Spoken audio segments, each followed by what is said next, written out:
Hello and welcome to Media Monitor on the SABC News Channel, Independent and Impartial. Now this is where we take a look inside the world of media, analysing the trends, the issues and the reporting of some of the week's top stories. I'm Peter Ndoro. This is what's coming up on the show today. We'll be taking a look at the latest developments regarding the media in Zimbabwe. We compare how independent media and state media have been reporting since events there have put the country into sharp focus for alleged human rights abuses. We also discuss how some parts of Ghana's media are reported to be aiding rather than combating political corruption in the country. A secret court proceeding in Libya has sentenced photojournalists to 15 years in jail. Find out a little bit more on that story in the program. In our Back in History feature, we take you back to 1996 in South Africa when we celebrated National Women's Day, which is today, of course, and that was only the second time it was celebrated in South Africa. And of course, that takes us back to 1956 March, but a little bit more about that later on. But that's all coming up in the show. But remember, you can engage with us on social media using our Twitter handle, #SABC Media Monitor, or you can share your views on WhatsApp. And the number to use is 065 862 4548. That's 065 862 4548. We'd love to hear from you. Please use those numbers. Before we get into our highlighted stories, though, on the program, let's first take a look at what's on the front pages of our Sunday newspapers here in South Africa this morning. And we begin with the Sunday Times. And apart from that wonderful lady, I think she's the last survivor of the 1956 march, there is a big news story there, which is good news, I think. The Sunday Times saying that there's a positive trend now for South Africa and its battle with the COVID-19 pandemic. The paper is reporting a steady decline in the infection rate and other critical indicators, raising hopes that the worst of the pandemic's first wave is over and that a relaxation of lockdown regulations could come as early as next week. Well, let's wait and see. The City Press, let's take a look at that. Well, the City Press is leading with the PPE tenders in the Free State, saying that the ANC Secretary General Ace Magashule's children and close allies have all scored big, getting millions of rands worth of tenders. The City Press says that whistleblowers told them that some of the companies that have benefited aren't even properly registered as companies at the CIPC. The Sunday Independent is leading with the Gauteng Health Department PPE tender scandals.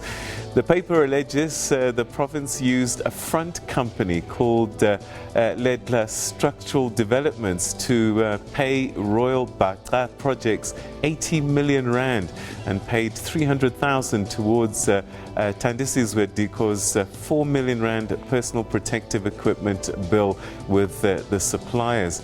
Diko had said that he cancelled the contract without being paid a cent. The Sunday Tribune is running with a story of a transport company facing a liquidation order over 100 million rand bank debt. The Mega Durban family's transport-run business, Crossmore Transport, is facing this challenge after a kidnapping saga last year where one of their family members, who was also a financial director, Sandra Munsami, was taken from Durban and eventually released 6 months later in Witbank in Mpumalanga. And finally, the Sunday World is leading with a story of accomplished musician and producer Mbongeni Ngema, accused by his ex-wife, Xoliswa Nduneni Ngema, of beating and raping her. The playwright has denied the allegations. All right, so that's your papers, and we'll talk a little bit more about those later. Right now, though, let's take a look at what's been happening and trending on social media, because a lot of people, that's where you consume most of your news. So, yeah, some of the usual suspects, the Sacred Space at number 5, and there's a lot of disharmony in recent days on social media about the ANC and sadly the president as well. So Futsek Ramaphosa seems to be the number 2 trend, but the number 1 trend, which should be number 1, is Women's Day. And so what you've been doing is putting messages out there on social media. Let's take a look. And of course, that iconic picture there taking us back to 1956 when 20,000 women marched on union buildings in Pretoria to protest the pass laws. And people have been posing, putting pictures through. Here's to the strongest gender I know, happy Women's Day. This was a really significant picture, and people forget that a lot of women were part of the struggles, not just here in South Africa, but across the continent as well. Women's Day, to all mothers, we wouldn't be who we are without you, and that's the truth. And hi, Women's Day today. Happy Women's Day to all women. Fantastic, lovely picture. And this guy, he's definitely going to be celebrated today. Allow me to celebrate my wife. She's the best woman in the entire universe. That's a lovely little message there. And Tando says, to all women in the world, you're amazing. Happy Women's Day. Be blessed, and for sure, happy Women's Day to all the women. Thank you very much indeed for your contributions that you constantly make every day in work, family, everywhere, essentially. All right, a lot still to come. Stay with us.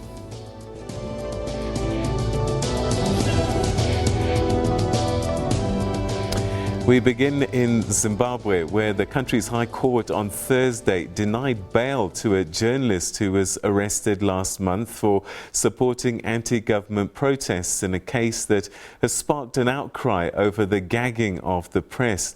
Hopewell Chinono, a freelance investigative journalist and a critic of government corruption, was charged with inciting violence last month, together with opposition politician Jacob Ngarivumwe.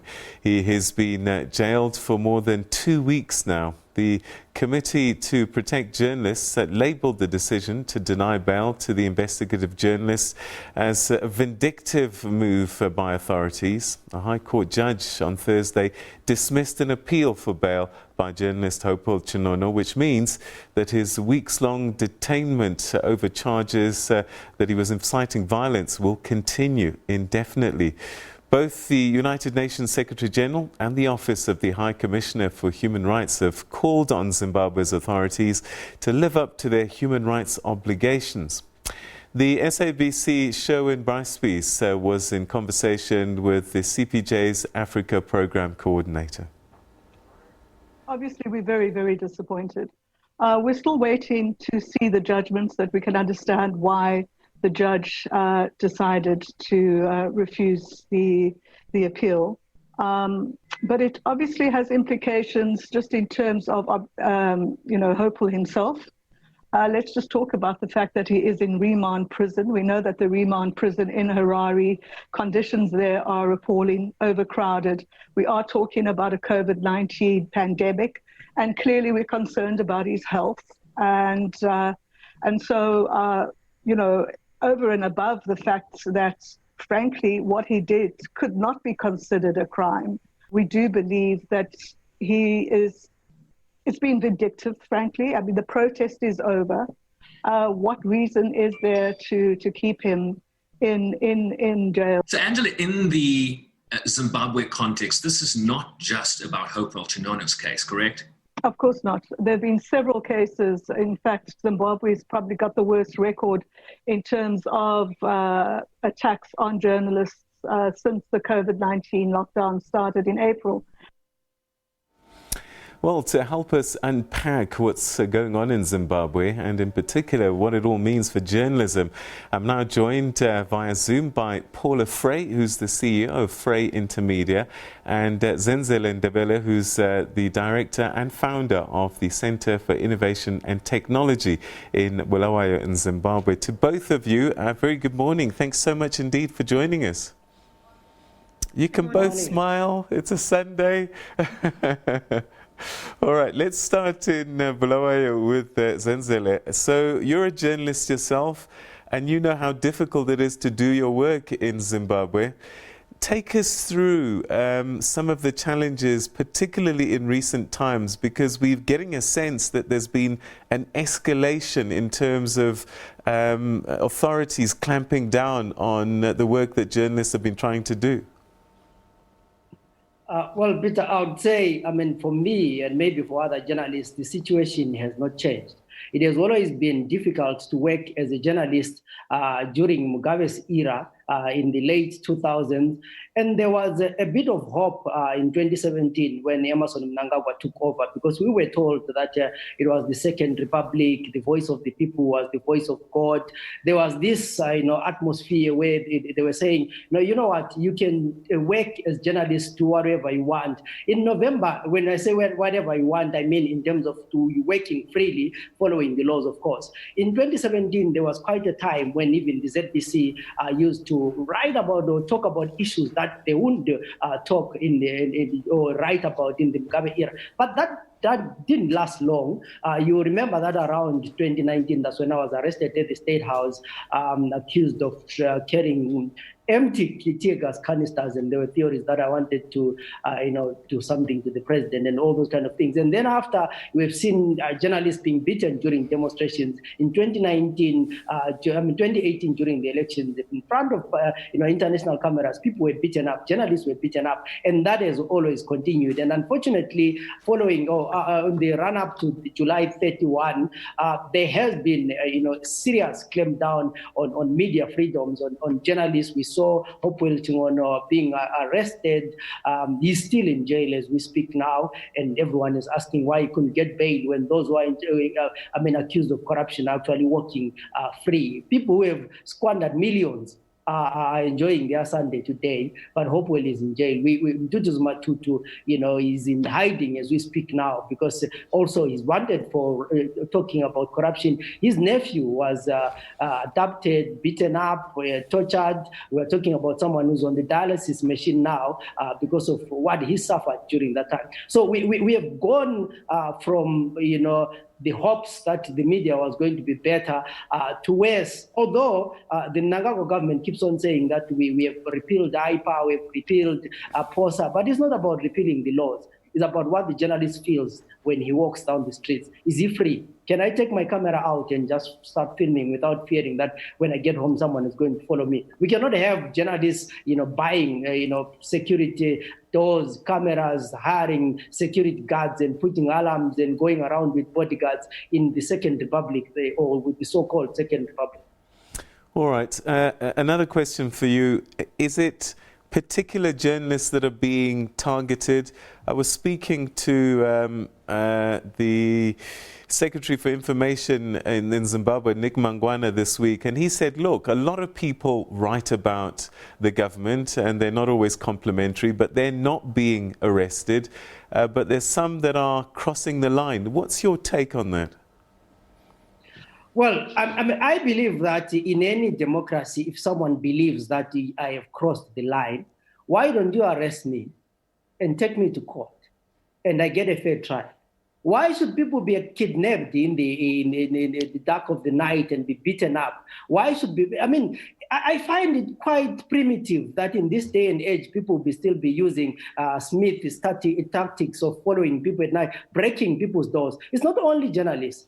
In Bulawayo, people were assaulted leading to July 31. A lot of them, people were kidnapped. Just the day before yesterday, a young lady, Nokolo Maposa, was kidnapped in the broad daylight, beaten up, sexually harassed, assaulted. Her bra and her pant is actually, cut by a knife. Her clothes were torn using a knife.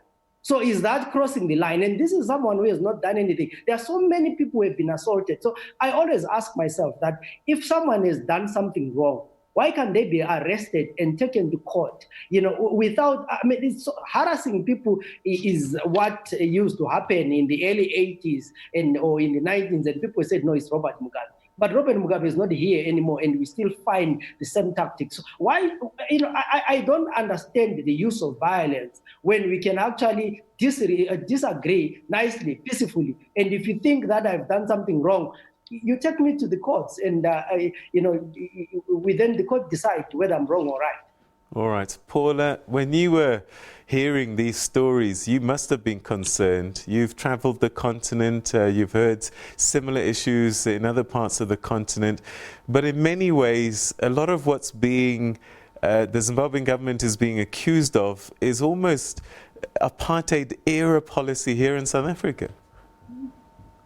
Absolutely. And I think it's really important for viewers to know the context in the sense that Hopewell Chinono is an award-winning investigative journalist who only very, very recently reported on alleged government corruption around the procurement of PPE equipment, I think to around the tune of about $60 million US or so. And so, in many ways, it's not unusual for journalists to be targeted. Their work puts them on the front line that requires them to be there where the news is. Journalists have to be there when governments speak, when opposition parties speak, or when ordinary citizens speak. And so it might feel that those in power, whether it's government or otherwise, really kind of feel that they can stifle dissent or even push back against efforts to hold them accountable by trying to mute the media. And we see it not only in countries across Africa, but also in other regions. I mean, for example, right now in the Philippines, Rappler.com founder Maria Ressa is also facing charges in courts, which are, in my view, clear efforts to mute her and her organization. So it's really an issue of concern for me. And it's quite interesting, Peter, because when we spoke last in May around Press Freedom Day, I mean, one of the issues that we were talking about was the challenges that Zimbabwean journalists were facing in terms of trying to report on COVID-19. And then we were talking about beatings in the street, authorities trying to stop them from reporting on issues. And now we see that things have quite obviously become even more difficult for them to operate. So we often say that journalism is one of the pillars of a functioning democracy. Is it an exaggeration to say that, democracy is under threat in Zimbabwe based on what we're hearing? I mean, what's happening to journalists is only one of a myriad of things that are happening in Zimbabwe. But I do believe that a free and press is essential for democracy, and that the work, I certainly believe that journalism is a pillar of democracy. A free press is a pillar of democracy. And what you have when you have these attacks on journalists, whether it's efforts like what we see happening in Benin, where the government is trying to clamp down on online media, for example, or whether I think in Guinea-Bissau, people dressed in uniforms, in formal uniforms, came in and vandalized a radio station there, or whether it's stopping journalists from reporting by threatening them with all kinds of laws. I really think that these efforts to stifle voices is an effort to stifle holding people accountable. Clearly, a journalist who is arrested cannot continue investigations. But even when a journalist is not imprisoned, their limited time and resources are being taken up by legal challenges, or as Zenzele spoke about, you're using your limited resources to just try and do your job as much as possible.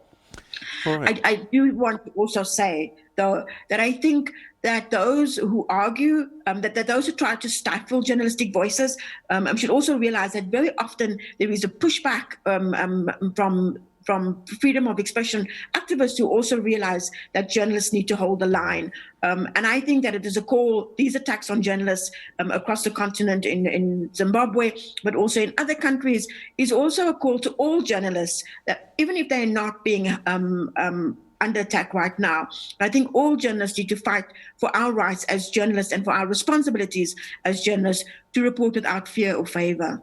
All right. Zenzele, we often talk about, and it's obvious, the independent media often are the front line of these attacks, but I just wonder, should we be sparing a thought for those that are working in state media?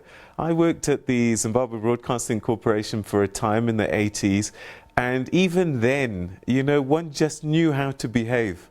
One just knew what you could do and what you couldn't say.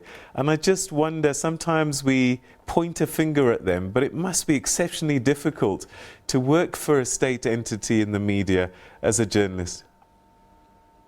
Yeah, I mean, someone always tells the story that if you have a dog, the purpose for the dog is to bark. And the moment you tell your dog that you cannot bark, no matter how much you feed it, it won't be happy.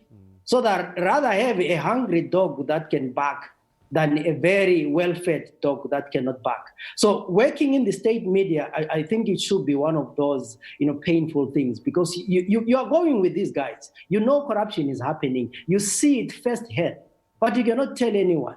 You know this story is not going to see the light of the day. You can be accused of A, B, C, D. So it's quite sad, because these are the people that are journalists as well. They are friends. We have gone to school together. We have taught each other. Or we live in the same community. And every time we'll be, off work, we'll be talking that, but guys, what is happening is wrong. It's quite sad that sometimes, because life is difficult, at the end of the day, people need to put food on the table, and they don't have an option. You just have to go there every day and do what you're supposed to do. And sometimes, it's a lie. It's a complete lie. I've listened to stories and I read stories in the print, and I phoned the guy and said, "What are you talking about?" And said, "My friend, I was doing my job." So it must be one of those terrible things that can happen to anyone to work for the state media. All right, so what about independent journalists? They'll see images of Hopewell Chinono in leg irons and handcuffs and in a khaki uniform going to a maximum security prison, for goodness sake. And I just wonder, does that then put fear in journalists, and they say, you know what, I want to help, but I can't afford to? Yeah, I think it's, as a general, for Hopewell, I think he's already there. It's like you're already dead. But the effect is on the person who's watching it, and they have a story that they want to publish tomorrow.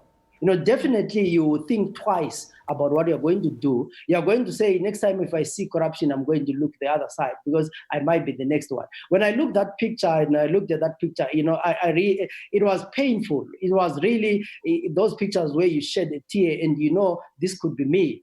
And it's directed not only to Hopewell, but to any other journalist who is independent, who is about to do a story on corruption, who is about to tweet that Zimbabweans' life matter, and all those kind of things. And that, okay, if I do this, am I going to be the next person? So it's really, it has a chilling effect on not only Hopewell, but on journalism as a whole. So, Paula, are we in danger of, as consumers, readers of news, about wondering whether anything that we read is true? We know globally that there is quite a challenge around issues of trust with the media. But I think that particularly in Zimbabwe, the media plays such a critical role, even though it often feels like quite a partisan media in Zimbabwe. A lot of Zimbabweans rely on media, rely on social media in order to not only tell them what is happening, but also to have their voices heard. We do have an issue of trust with our readers. And I think that journalists like Hopewell, who hold the line, journalists who kind of continue to write despite the threat against themselves, journalists who kind of speak truth to power, are also responsible for the trust that we have in the media. I think that even if I think of South Africa during apartheid, the media played such a critical role in telling our story, in making sure that our story was told on a global platform in order for change to happen. Right now, the media really is struggling with a myriad of challenges. COVID-19 is just one of them. But I think the journalists who stick to their mandate, journalists to understand what their work is and basically hold the line against all of these threats to democracy are the reason why people still trust the media, the reason why people still come to the media in order to see what is happening. All right, and then perhaps a final word on this issue, Zenzele. How far up do you think this goes? I've, again, experienced in various places where sometimes, they're not getting a phone call from ZANU-PF House, but people just know how to behave and they self-censor. Do you think that there might be some self-censorship that's taking place, or are they genuinely still getting calls and being warned by people in grey rooms and grey suits or camouflage uniforms? I think it's about self-censorship most of the times. Yes, of course, 1 or 2 times you get someone saying you should have written this story this way, but most of the times it's just, what is expected of you. You know what you cannot write and what you can write. Just like even independent journalists, you know that, there are things that you're not going to talk about. And also when you just tweet something, have written something, you get people inboxing you that, do you still want to live? Soon you're going to disappear, be safe, and all those kind of things. And next time you then become so careful. So the system will just set an example on one person, hope well, or another, and the rest of the people are just going to behave in a certain way. If you're working for the state, you know what is expected of you. You know you can't criticize the state. Every day they go out and say, we want to deal with corruption, we won't tolerate corruption. Yet corruption happens every day. They are the ones who are the most corrupt. And yet you cannot say, but comrades, you are talking about the dealing with corruption when you have done A, B, C, D. So it's just natural. You self-censor yourself. No one is going to pick a call and tell you what to do. All right. Zenzele, Paula, to both of you, stay with us because we will be coming to you again a little bit later on to look at the papers in Zimbabwe and also here in South Africa. But for this discussion, thanks so much indeed for your insights. All right, we'll be joined by both of them in a short while, but you have been sending your messages. In fact, I think there's one that's come through right now, and this one says, this is from Ntikedze, who says, while I agree that journalists must be free to do their work, one would not be naive to think that there are no journalists who are paid to undermine government. As soon as journalists support a political party, they stop being neutral. They arrested journalists in Zimbabwe appeared before the judge, so let the courts decide. Okay, that's an interesting take, and one I must say that can fall on both sides. We're going to be looking at corruption in journalism after the break, interestingly, but that's in West Africa. All of that still to come. Stay with us.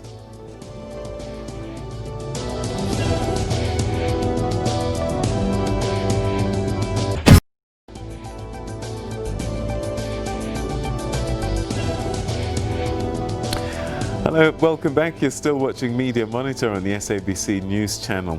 Now, although a free and independent media is seen as a key ingredient in democracy, this has never really meant that the media is unbiased. However, a lack of professional standards due to limited resources, low quality control, low salaries and technical capacity are likely to influence the ethical framework of media institutions. This then makes journalism vulnerable to being corrupted, which weakens the most important function of the fourth estate, holding those in power to account.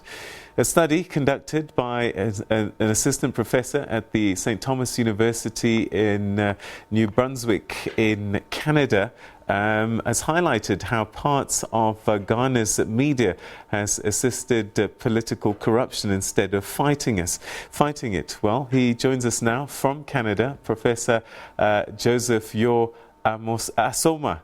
Thanks so much indeed for joining us and welcome to the program. Thank you, Peter. Good morning to the viewers, and I'm grateful for having me. All right, so just before the break, we were discussing the situation in Zimbabwe, and one viewer wrote in and said, sometimes there is corruption in journalism. People are biased. They are sometimes favoring a political party. I wonder, as you did your study, what some of the things that you found were playing out?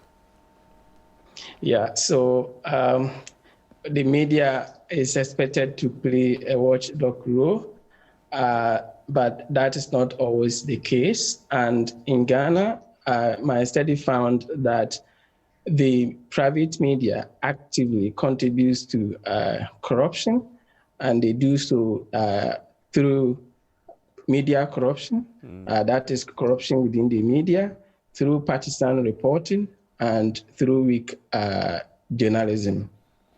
All right, so there's an interesting term that you put in your report called SOLI. Take us through that. What is it? Because there's a grey area, isn't there? Yeah, it is, but it's very common in Ghana. So what it means is solidarity. It's actually money that is paid to journalists or reporters who travel to cover events, public events. And, it's a kind of money that in some ways influences the story that the journalists cover. And it came out of the studies. But the media, the journalists are divided on that. Some say that it's not a form of corruption. Others say that it is, because if you take it, it will influence your report. But it is difficult sometimes. Let's say there's a story far away and you don't have money to go and cover that story. And those organizations then say, look, come in our helicopter, we'll accommodate you.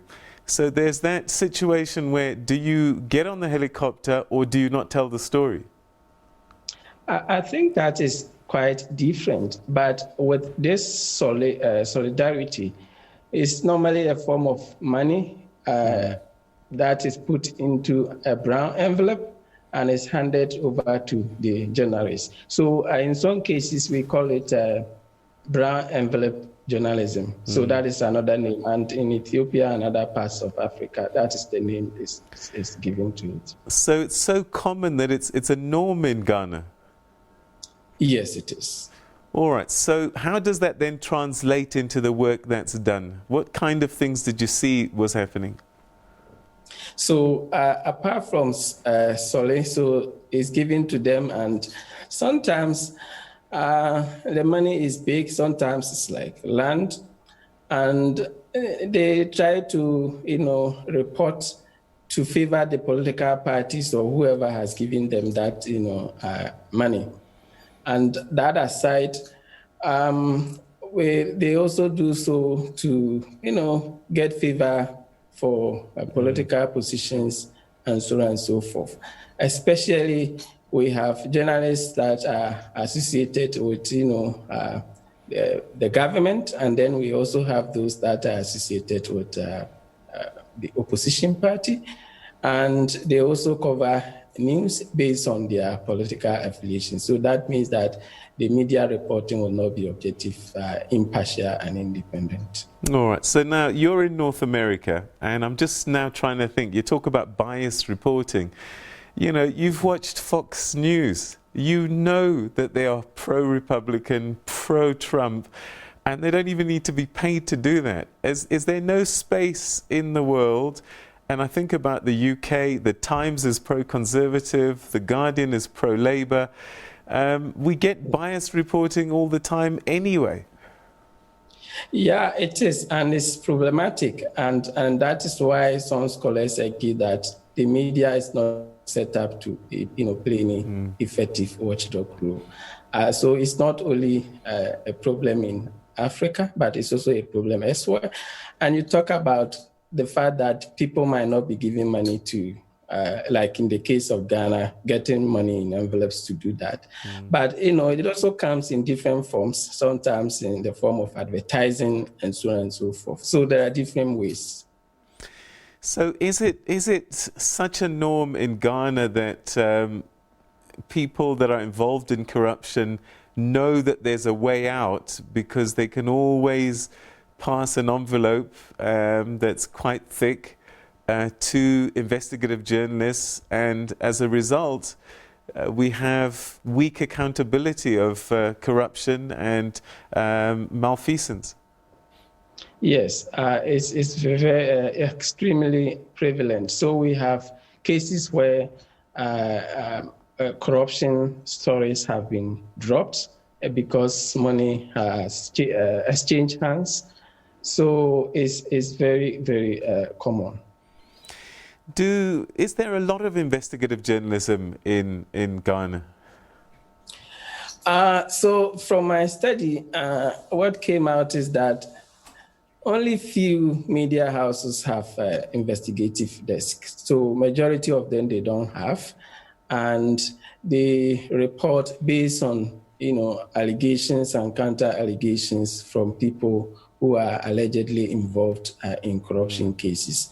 And so one of the issues that came up is that the media should go underground, investigate, and do stories. In that way, they will be able to have facts rather than depending on people who are being alleged, who have been alleged to have committed corruption, because they will always tell you what will favor them, not what will incriminate them. All right, so the one transaction is you get paid and you get influenced and you massage a story in one way. The other side of this could be direct political interference. Is that something that journalists experience in Ghana as well? Yeah, it is. It's very common. And and that comes in different forms. What came out is that doing investigative journalism, even in Ghana, is very dangerous because journalists can be harassed or worse. So last year, for example, we have one journalist murdered just before he was about to give evidence concerning football scam involving influential Ghanaians. So it's not easy anyway, we have to admit. So what can be done, do you think, to reverse this trend, this practice, which looks like is deeply entrenched now? Yeah, so I think that media houses and journalists should see the media work as a calling. In that way, it will be difficult for people to influence them to report in a way that is not objective, impartial, and independent. And I also think that private organizations or civil society organizations, or people can support the media, because investigative journalism, for example, is very costly and time-consuming, and they need resources. So if they are able to get support from external sources, even from development partners, is something that is important. I think that the influence on the media by external forces, especially those who are involved in corruption, that influence, I think, will reduce. Do you think that the Ghanaians know that this is going on, and so they read with spectacles, realizing that some of what they're reading perhaps isn't quite the whole story?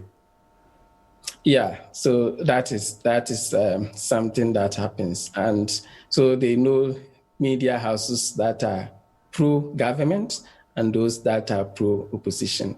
And so the stories that will be coming from these media outlets are often taken with a pinch of salt. And Ghanaians are aware of that.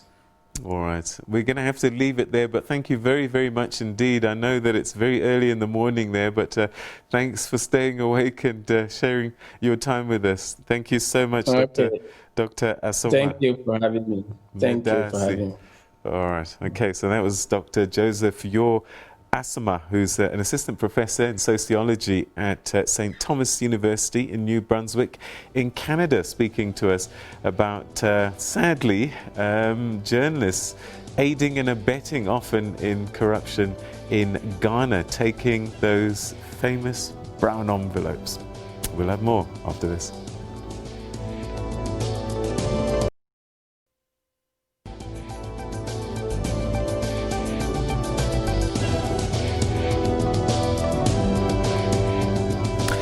Welcome back. You're still watching Media Monitor. Let's take a look at other stories that have been playing out, particularly involving journalists in other parts of the continent. A secret trial proceeding held in May 2020 in a military court in Benghazi in Libya sentenced Ismail Abdulrabeh Al-Zway to 15 years in prison, according to a July 31 post on Twitter by the United Nations support mission in Libya. Now, the court charged Al-Zway with communicating with a television channel that supports terrorism, according to a July 31 statement signed by 4 local press freedom groups: the Libyan Organization for Independent Media, the Libyan Center for Freedom of Press, Aswat Media Network, and the Libyan Association for Investigative Journalism and News Reports. In West Africa, 6 people have been charged with allegedly ransacking a Senegalese newspaper. An official said that on Saturday that after it reported that a Muslim religious and political leader fell ill with COVID-19. Les Echos said that on Monday, its front page, that the Tijaniya Brotherhood's leader, Serine Mustafa Sy, who also heads the small PUR party, was stricken by COVID-19 and that he'd been admitted to the main hospital in the capital, Dakar. But the party denounced the report as lies and issued a veiled warning to the newspaper. Okay, now coming back home. National Women's Day commemorates the 1956 march of the approximately 20,000 women that marched to the Union buildings in Pretoria to petition against the country's racist press laws. Well, in our Back in History news feature this week, we take you back to 1996, and that's when South Africa marked this day for only the second time in the country, and this is how the SABC covered the story. Today was National Women's Day, and celebrations countrywide have been hailed as significant milestones for women's rights. Thousands of women gathered at the Union buildings in Pretoria, the site of a similar gathering against the apartheid pass laws 40 years ago. President Nelson Mandela told the meeting that commissioners of the newly established Gender Equality Commission would be appointed soon. The city of Pretoria has become used to people marching to the Union buildings. But few will argue that today's gathering at the historic venue was an awesome sight. 20,000 South Africans came from everywhere to celebrate the 1956 march by women protesting the infamous pass laws. Today, young and old marched through the city streets. And as usual, right at the front was the woman who's been fighting for more than women's rights for decades. Winnie Madikizela Mandela and Deputy President Thabo Mbeki led one of the processions. The Union Buildings gathering attracted the famous, the well-known, the musically inclined, and of course, South Africa's most famous politician. President Mandela told the gathering he was implementing bold steps to increase the representation of women in government and other structures. It will be my duty as president, acting on the advice of a joint committee of both houses of parliament, to appoint the commissioners. Nominations may be submitted up to the 6th of September. I therefore take this opportunity to urge all South Africans, particularly women, to give this important body their support by submitting nominations. I trust that all parliamentarians, especially women parliamentarians, will ensure that the selection committee is set up within the next 2 weeks, and that it carries out its work openly, impartially, but with speed. The Union Building celebrations continued till late afternoon, and at the height of the festivities, the crowd had grown to about 20,000 people, the same number that marched to Pretoria for women's rights 40 years ago. My goodness, that was 1996, 24 years ago. Incredible. And for some of us, it feels like just the other day. And it's great to see old SABC News anchors Anna Naidu there. We'll have more for you on Media Monitor after this. Stay with us.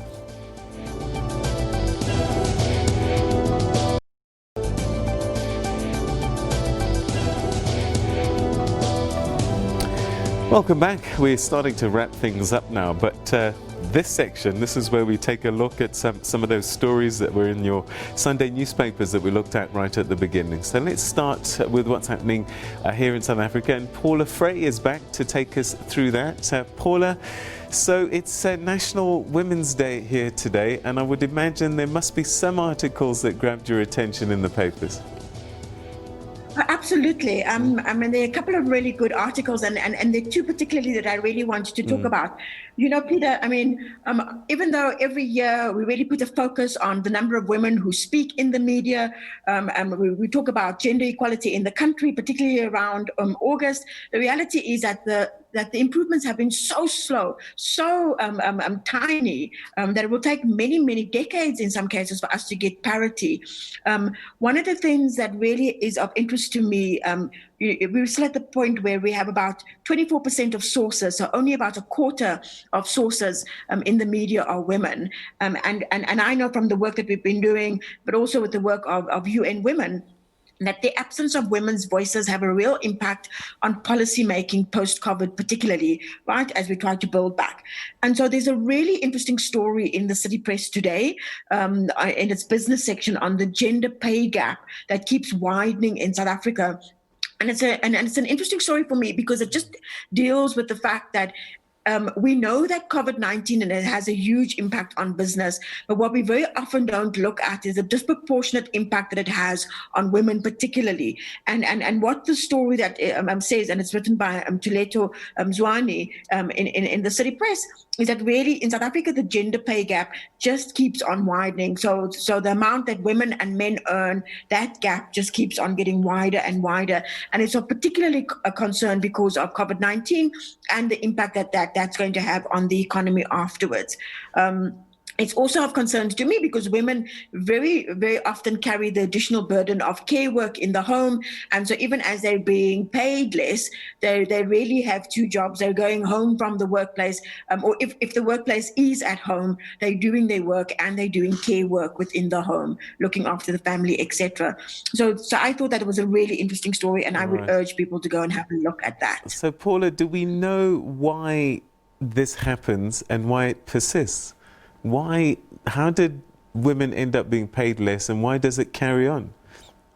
Yeah, and so there's a lot of research actually, Peter, that points to that when young women and young men go into the workplace, they very often start off with different salaries, where women are actually earning less in the workplace. And as we so often give increases that are based on previous salaries, women, the gap just continues to widen. So if everyone in the company gets a 5% increase, it's 5% on a lower salary, and therefore the gap continues to widen. We also, the way we interview people, so very often when we hire new people, women are more likely to be asked, what salary do you currently earn? And so if you're already earning less than your male peers, chances are that the salary offer you're going to get is going to be less than the male peers. And the report actually does talk about what steps can be taken within the workplace in terms of making sure that we close this gap.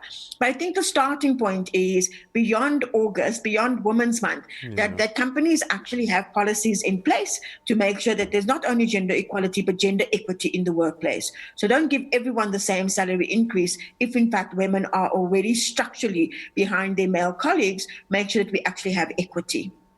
All right, okay. So another article that found your attention, Lindiwe Mazibuko. Now, there's someone who was quite powerful in Parliament at one stage as the leader in Parliament of the official opposition at the time. Mm-hmm. Absolutely. But what I really love about Lindiwe Mazibuko's story, as someone who really understands the power of words, is that she's, beyond the same old stories that we tend to get in August. And it really frustrates me because I think every August we come around, we do the same stories around gender inequality, we do the same stories around women, and we almost have the same call to action, right? We have a call to action that kind of says we need to work towards gender equality, we need to fight gender-based violence, etc. But the thing that really interests me about the story, and if you are a Sunday Times buyer, subscriber, or even not, I really would urge you to try and read the story, is that Lindiwe is really talking about the language that we use when we talk about women and gender equality, and how very often this kind of perpetuates the inequalities or perpetuates the way we think about gender in the country. So just looking at some of the idioms that we have, right? The fact that it's an accepted saying to say, for example, that women must endure, or a woman's life is hard, etc., etc. One of the things that she says very, very clearly is that, yes, we've got a lot of work to do. There are a lot of protocols, there are a lot of policy instruments where we still need to fulfill our mandate and we need to do what needs to be done. But she's saying that the real challenge that we have yet to embrace is a social challenge.